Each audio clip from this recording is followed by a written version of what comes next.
టాలీవుడ్ చిత్రసీమ ట్రెండ్ని సృష్టించడం కంటే అనుసరించడమే ఎక్కువ. ఓ సినిమా విజయం సాధించిందంటే అలాంటి కథలే పదుల సంఖ్యలో సిద్ధమవుతుంటాయి. చిత్రసీమలో అందరి లక్ష్యం విజయమే కాబట్టి విజయవంతమైన చిత్రాల్ని ప్రయత్నాల్ని అనుసరించే ధోరణిలోనే కనిపిస్తుంటుంది. ఇలాంటి పరిణామాలతోనే కథలు, పాత్రలు అప్పుడప్పుడు ఒకే మూసలో సాగుతుంటాయి. నేటి తరం సినీ రూపకర్తలు అలా మూస పద్ధతుల్లో ప్రయాణం చేయడానికి ఇష్టపడటం లేదు. నిర్మాతల్ని, హీరోల్ని ఒప్పిస్తూ ధైర్యంగా కొత్త ప్రయత్నాలు చేస్తున్నారు. 2023లో తెరపైకొచ్చిన కథలు, వాటి రకాల్ని గమనిస్తే వినోదాల రుచులు ఎన్నెన్నో. తెలుగు చిత్రసీమ అంటే ఒకప్పుడు మాస్ మసాలా సినిమాలే గుర్తొచ్చేవి. ఇప్పుడలా ఒక మాటలో తేల్చేయగలమా? అగ్ర కథానాయకుల సినిమాలు దాదాపు ఒకే ఫార్ములాతో రూపొందేవి. మరిప్పుడు కొత్త ప్రయత్నాలకి ఏమాత్రం వెనకాడటం లేదు. అందుకే ఏటా కొత్త రకమైన కథలెన్నో వెలుగులోకి వస్తున్నాయి.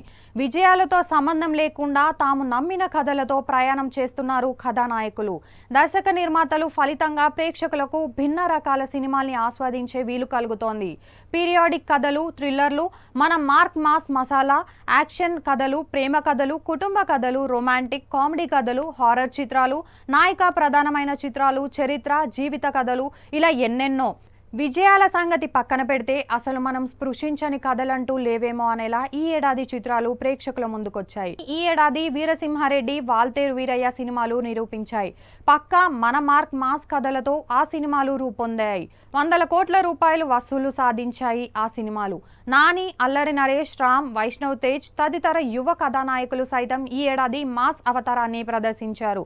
ఆదిపురుషుడు శ్రీరాముడిగా కనిపించి నవతరానికి రామాయణాన్ని గుర్తు చేసిన ప్రభాస్ సాలార్తో తన మార్క్ యాక్షన్ హంగామా సృష్టిస్తున్నాడు. వీరసింహారెడ్డిగా తనదైన శైలిలో సందడి చేసి మెప్పించిన బాలకృష్ణ భగవంత్ కేసరితో తన కోసం ఇలాంటి సామాజిక అంశాలతో కూడిన కథల్ని సిద్ధం చేయొచ్చని చాటి చెప్పారు. దసరాతో ఊరా మాస్ అనిపించిన నాని ఆ వెంటనే కథల ఎంపికతో తన అభిరుచిని ప్రదర్శిస్తూ హాయ్ నాన్నతో భావోద్వేగాల్ని పంచారు.